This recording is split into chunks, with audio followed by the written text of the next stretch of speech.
want to move on to another issue and ask both of you about this. You know, we talk about George Orwell sometimes on these programs. We talk about thought crime.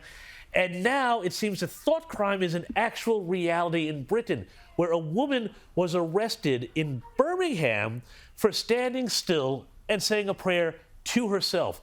They arrested her on the grounds of a council order that no one within 150 meters of an abortion clinic could be seen to be giving outward approval or disapproval towards the practice. Otherwise, it's a criminal offense. Now, Prue, I'm going to start with you. Am I missing something, or is silent prayer now dangerous to life? What is happening in Britain?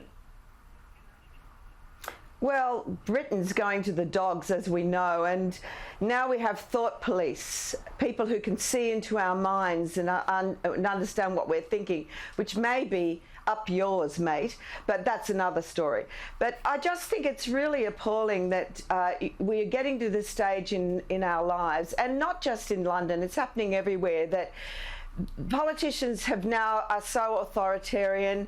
They've put in laws that make them have more power.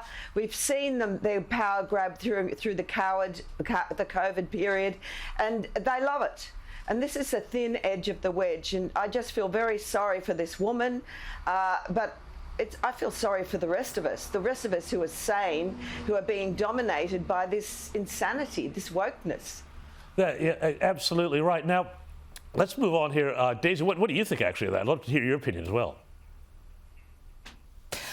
Well, I think it's completely terrifying. I mean, I don't support the idea of buffer zones at all around abortion clinics. I think so long as people aren't being, violent or harassing, they should be allowed to make their voices known, either for or against. It's a contentious issue, and I'm sorry, people are going to have an opinion about it, and they have a right to protest. So this is, she's literally been arrested for praying silently, and it took a copper coming up to her and saying, "Do you happen to be praying?" And she said, "Well, I might be." And he said, "Well, guess what, mate? You're under arrest." I mean, that is so completely terrifying, James. And the irony of it is that the people who will likely be cheering this on, the mad left pro-abortion, group, they are the same ones who would scream to the rooftops at the new laws that the UK has introduced to combat radical climate protesters. I mean, it's this massive double standard there, but this is completely terrifying, totally outrageous. I'm so sorry for this poor woman.